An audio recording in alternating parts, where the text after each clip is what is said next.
Hi, anyone and everyone. This is Kim, the Humble Hermit from Come As You Are Oracle. I am going to do the collective for today. Today is Tuesday, April 7th, 2026. Isn't it the 8th? Why did I think it was the 8th, y'all? Hold on, my phone doesn't even give me the date anymore. It's so ridiculous. April 7th. Why was I thinking it was the 8th? You may follow me on the Talk the Tube, my blog. We're not totally up to you. Take what resonates, leave what doesn't. If it doesn't fit, don't make it fit. If some of it fits, God's kiss. We love that for you. Whatever doesn't, leave it on the table for someone else. You don't need to take on energy that wasn't meant for you. We're going to use The Price of Love Oracle by Crystal Banner. You can find this at kaleidodope.com. I'm going to see if it's a love oracle. See what it is. I just felt the urge to use them, so I'm not planning on using them tomorrow. We got 2 on the table. 3 on the table.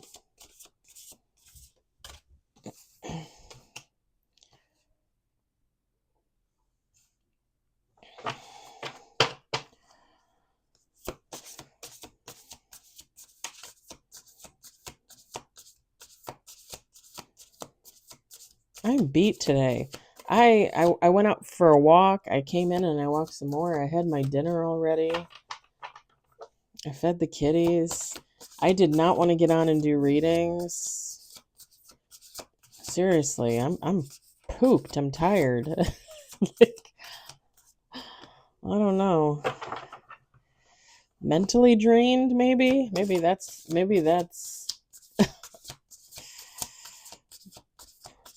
I can feel it in my bones.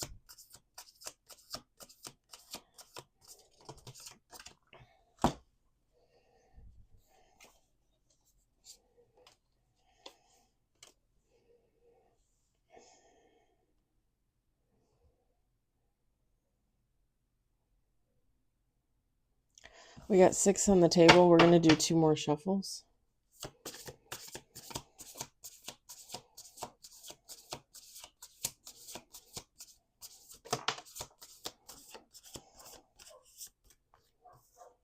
Seven with bottom of the deck. Oh, that's funny. We haven't had that card in a long time.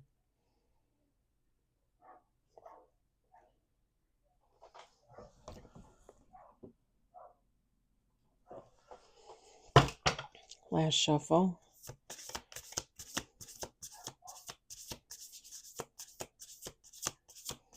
There's like 2 energies here, just so you know. Like you and someone else, or if it doesn't resonate for you, it could be a friend, a family member, a loved one, something, and someone else. I'm going to set the deck over here on the box. We've got 8 with bottom of the deck. We've got boundaries. Triggered. Optimism. Follow your heart. What was that song? It's not the name of the song, Follow Your Heart, but it's by Roxette. And it's part of the lyrics. Follow your heart, something. What is that song called? I probably have it on my phone. I'll look in a second. We got robotic, manipulation, confusion, and then bottom of the deck, unfinished business. Feminine, masculine, take how it resonates.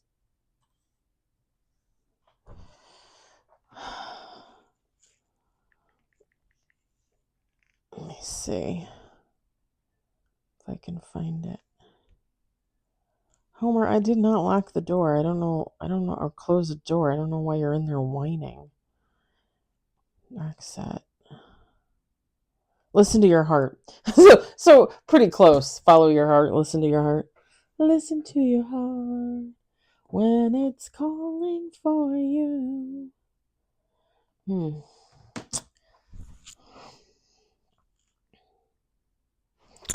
Move this down a little bit. It's a little too close tonight.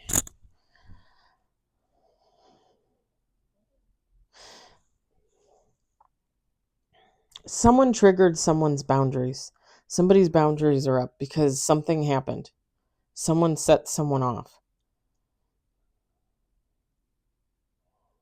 With the optimism and the follow your heart, somebody's, I just heard on the road to Chinatown. I don't know what that means. I don't know what that means, but like somebody's moving away from another person because that person triggered them. They had to put up their boundaries. With the optimism and the follow your heart, it's just it's saying that yes, this is what you're supposed to do. You need to move away from this person, this situation, this relationship, whatever, and move on. It's going to it's going to be it's going to be better for you in the long run. It's going to give you a better outlook. You're going to follow your instincts, your intuition. You're going to follow your heart.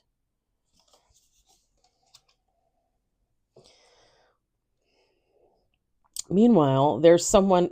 So the first 4 cards are about one person, and the second set of 4 cards are about someone else. And this is the person that triggered this other person. This person is robotic. This person pretty much does the same thing with every person, whether it's a family member, a friend, a lover. They pretty much treat everybody the same.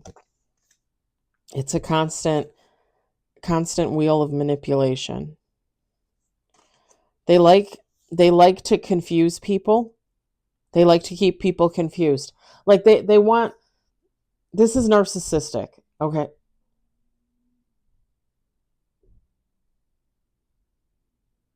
Why are the cats crying? Okay, hold on, guys. Let me go see what's going on out there.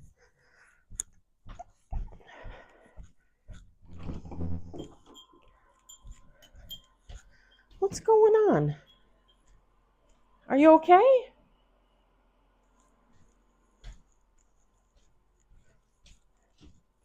What's going on, Homer? Where's Bub? Bub? There you are. You okay? You need to get on you. Stop messing around. You guys are goofing around. You're acting fools. No, I'm not letting you want in. Come on in. No, not both. No, because one of you is a troublemaker. One of you made the other cry. I'm not letting you all in here. What am I, crazy? Lay down, Homer. So this is sorry about that. So this is like a narcissistic energy. This is somebody. Are you joking? One of you was whining in there.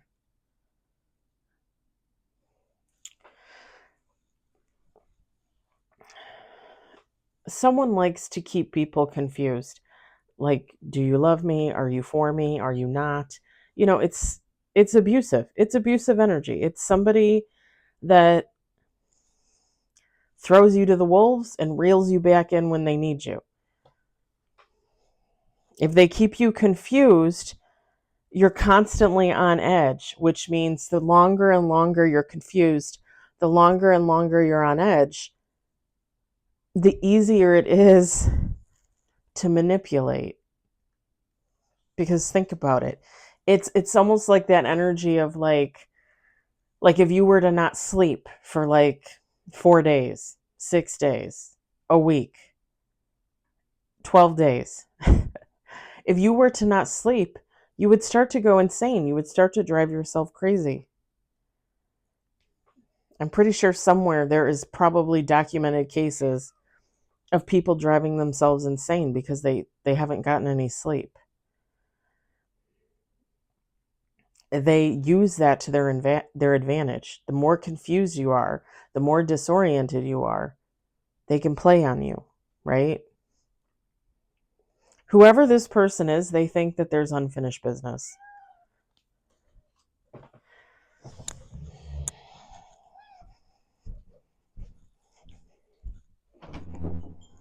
Go on. No. Never again, Sally. It's not even my cat's name. They feel like this is unfinished business. Narcissistic people don't like to let their people go. They keep supply. They always have a rotation of supply. Old supply, new supply, whatever the case. Constantly rotating people through cycles for them to use and abuse. And this first set of cards for this person's energy that was triggered, that could all be open to interpretation. But when I look at these last 4 cards, to me, it is so clear. It is just so clear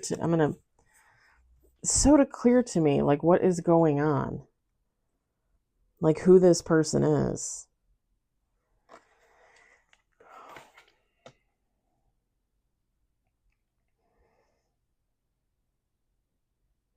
And I don't usually I don't really like focusing on, I'd rather focus on the person that got triggered and got away. But I'm getting more out of these 4 cards about this narcissistic person. And I'm just saying they're narcissistic. Do I know that they're narcissistic? I'd have to be a doctor. I'd have to come to that diagnosis. The thing is, it's the energy. It is the energy. Have I dealt with what I believe to be narcissistic people? Of course. Have any of them been tested? No. Do other people know that they're narcissistic? Probably 99.9% guaranteed.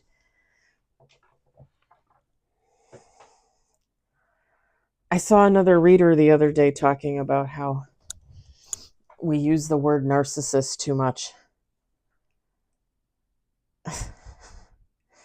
And you guys know, if you follow, if you subscribe, I've been saying this for like the last 3 years. 2 years on my channel. Probably the last 3 or 4 years. Almost 4 years. The reason why people feel like the word narcissist, narcissism, narcissistic is thrown around so much is because back in the day, we didn't know what to call a narcissist. We just called him a person that was an a-hole, right? Like we didn't have a name for it. We didn't know. We didn't acknowledge. Now we do. So now more and more people are being labeled what they are. It is what it is. To say that it gets used too much, to me, in my opinion, is ridiculous. Because we're using it how it should have been used 100 years ago, 200 years ago. Like seriously, if you really think about it. And again, I'm not a medical professional. I can't diagnose anybody. But when you look up the terminology for a narcissist, for narcissism, for narcissistic behavior, and that resonates for somebody you love, for somebody you know, a friend, a family member, a lover, when that all meshes, when that all resonates, tell me that you don't know that that person is a narcissist. Tell me.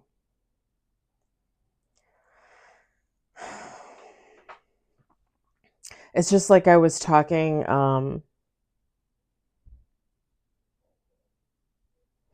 last Thursday. Well, was it last Thursday or was it last Tuesday?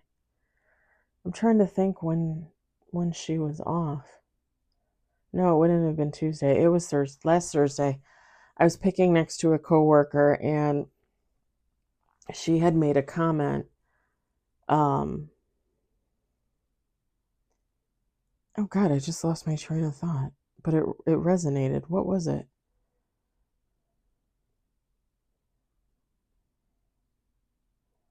It was the same kind of thing. It wasn't about narcissists though.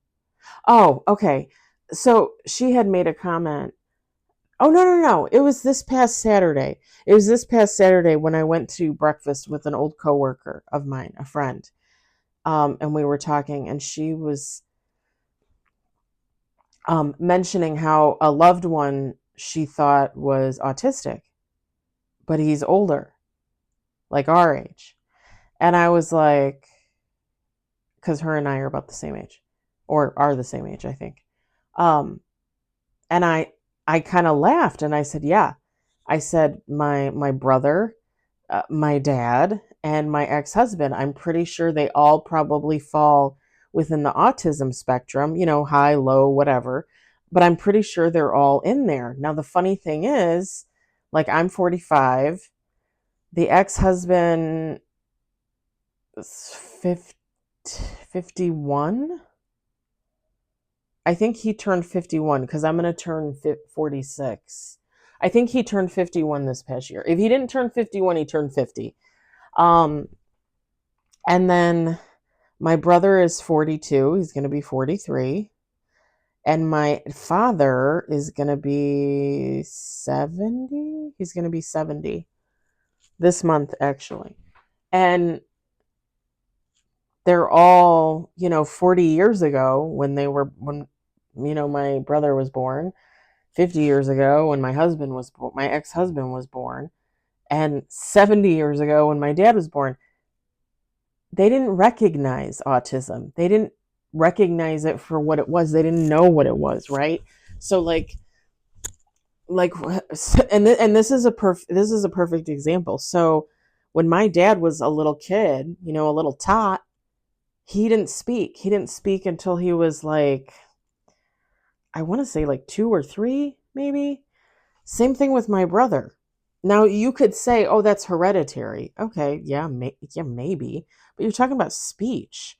You're talking about, sitting your kid in front of the TV and them watching TV and them repeating what they say like a parakeet, right? And yet my brother couldn't do that. My dad was the same way. And yes, technically you could say autism hereditary. That's not really the point. The point is back in the day, they didn't acknowledge what that was. So you have all these men and women walking around that are undiagnosed autism. Her and I were talking about that on Saturday. So just like undiagnosed narcissist, it's the same thing. It's the same thing. You got all these people that never got diagnosed autistic, and yet they're autistic. You have a ton of people running around out there that are narcissistic that have never gone to a doctor to get that confirmed. It is what it is. I'm sorry to rant about it. I just kind of get tired of readers talking about it because it's like they don't want to acknowledge the history behind it and why it is the way it is today. And I understand people don't want to take legal responsibility. They don't want to take a doctor's responsibility, basically, and diagnose anybody. I get that. But that's not to say that there aren't a ton of narcissists out there and they're just undiagnosed because, they're not going to go to the doctor. Most of them aren't going to go to the doctor.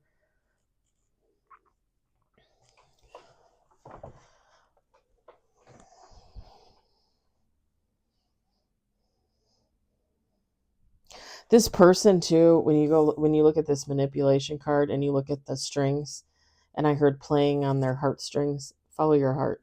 Playing on their heartstrings, follow your heart. Like somebody probably tried to get to a certain person through the heart, like, oh, don't you love me? Don't you want to take care of me? Don't you think we belong together? And then turn around and abuse them, like one always follows the other at some point. And somebody's going to have to like recognize this type of abuse so that they can move on and follow what their heart and their mind is truly telling them, which is to get away from this damn person. And I know how hard that can be. I know how hard that can be. Y'all,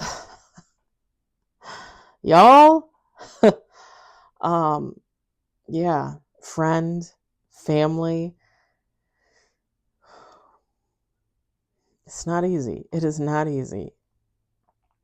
A friend of mine at work she's a younger young lady in her early 20s, and she's going through something at home, and she's trying to leave. She lives with her parents and her siblings, one older sibling, one younger sibling, and she's trying to get out of there. She has a boyfriend who she loves dearly. They've been together for like 6-7 years, something like that.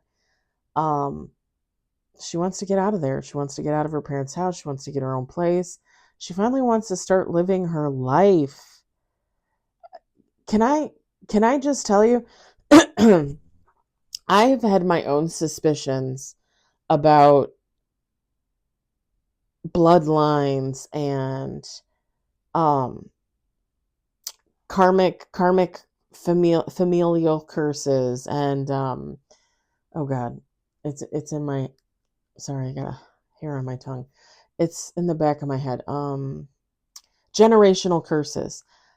I, I've seen things in my own family, and I've lived things, right? But now I'm watching it in someone else's family, and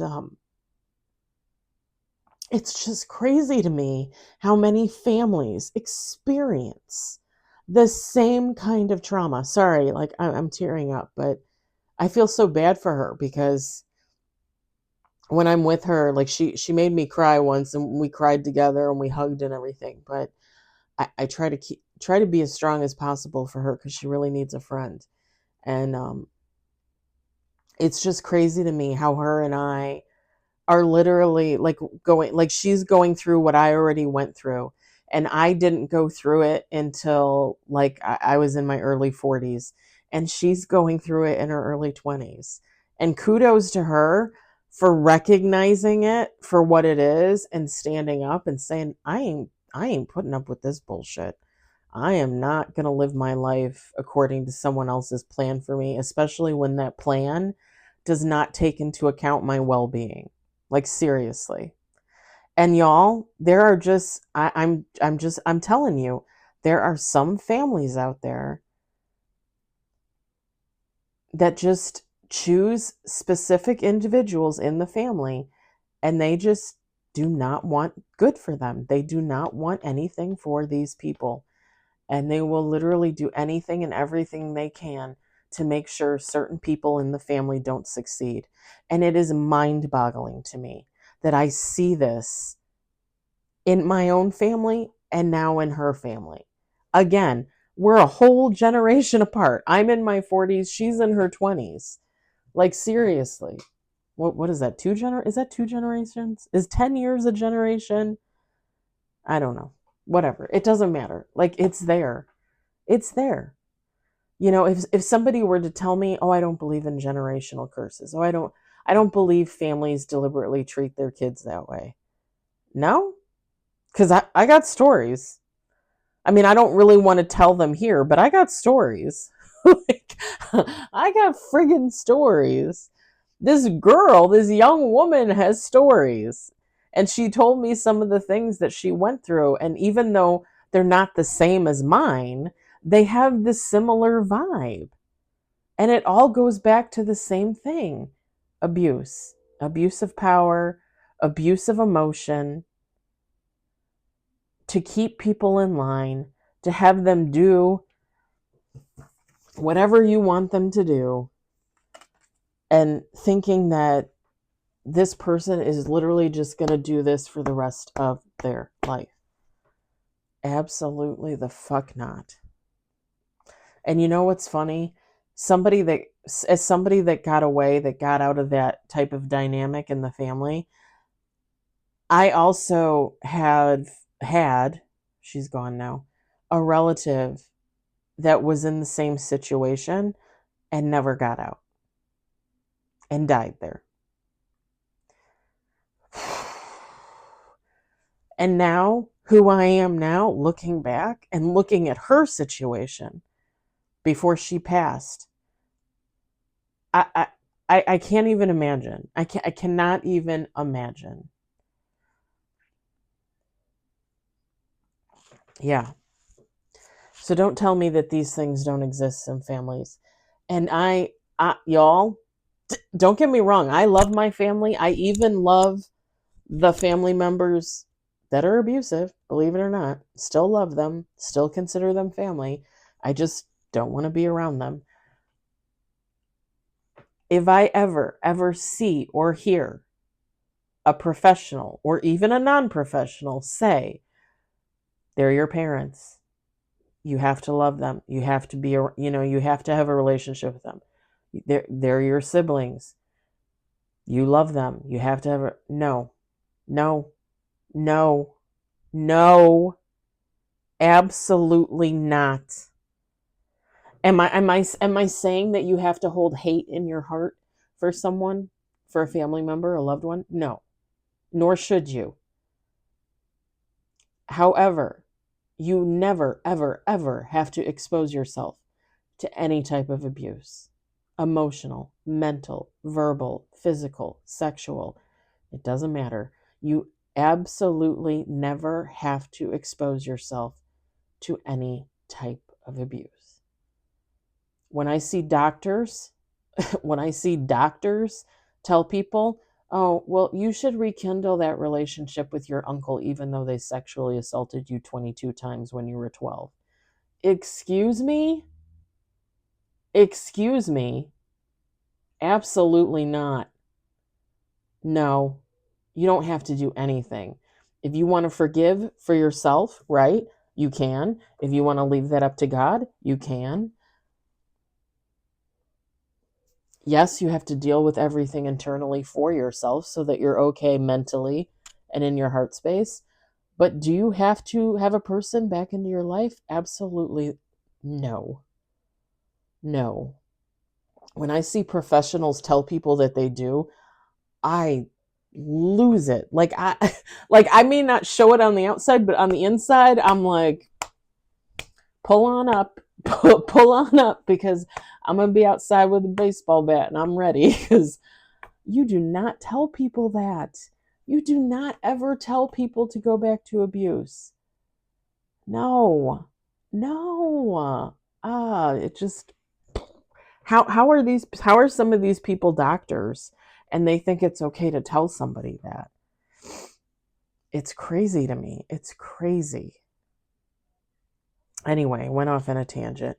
Whoever this is, definitely narcissistic vibes. Like I said, I'm not a doctor. I can't diagnose, but definitely narcissistic vibes. And again, this person feels like it's unfinished.